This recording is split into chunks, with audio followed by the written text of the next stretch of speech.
Bom, aí, continuando a nossa abordagem da Suma Teológica, enquanto o método de interpretação sistemática considera os escritos e ensinos de Tomás de Aquino como um todo dado e procura estabelecer o ser da doutrina tomista, existe um outro método, que é o método histórico. O método histórico, por ser diacrônico, ele estuda o vir a ser desses textos de Tomás de Aquino. E também, claro, das ideias ao longo do tempo. Ou seja, a evolução do pensamento tomasiano. Tanto é que dentro do tomismo você tem o tomismo clássico, você tem o neotomismo e assim por diante.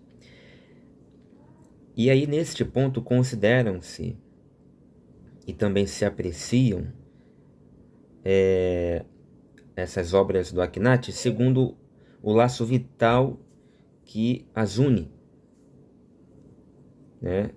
E que as une ao conjunto da escolástica como um todo, até que elas se desprendam de maneira mais autônoma e independente, claramente sobre o fundo da cultura cristã da Idade Média e também até os nossos dias.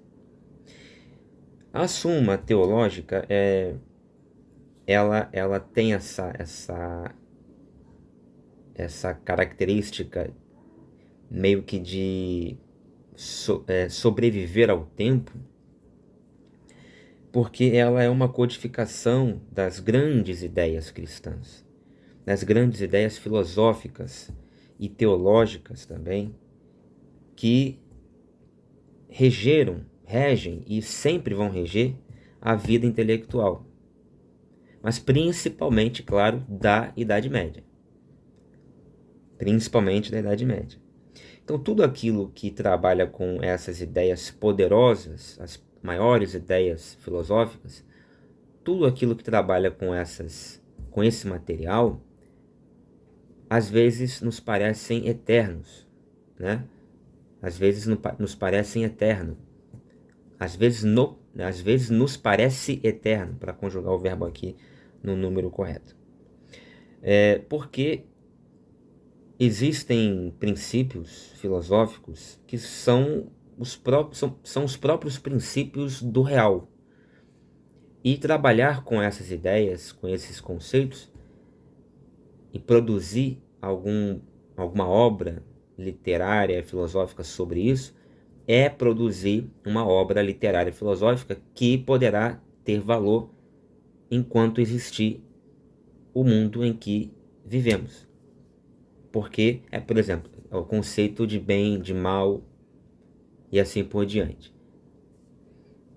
É um assunto que sempre foi debatido, sempre incomodou o homem e vai continuar incomodando. E aí que nós temos a Suma Teológica como essa coleção dessas ideias, desses problemas filosóficos, desses problemas metafísicos que assolavam naquele momento da Idade Média a Santo Tomás de Aquino e aos seus coetâneos. E aí, tanto é que a Suma Teológica, como eu já disse, não foi a única suma. Lembrando que suma é o mesmo que sentença. Então, as sentenças, os problemas, portanto, contidos na Suma de Tomás de Aquino, eram também, alguns deles, as mesmas sentenças, os mesmos problemas que existiam em outras sumas, de outros autores que antecederam e que até vieram após Santo Tomás de Aquino. E aí que você tem uma abordagem interessante de ser feita, que é abordar a Suma Teológica de Santo Tomás de Aquino em termos relativos com as outras sumas existentes na Idade Média.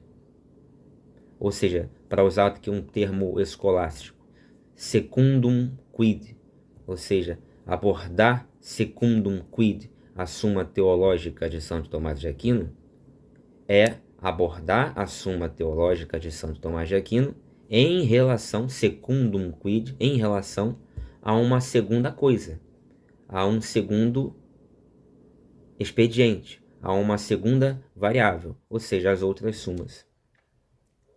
E aí você vai ver, dentro desse momento, duas correntes filosóficas muito importantes sobre o pensamento de Tomás de Aquino: o aristotelismo cristão e o aristotelismo averroísta.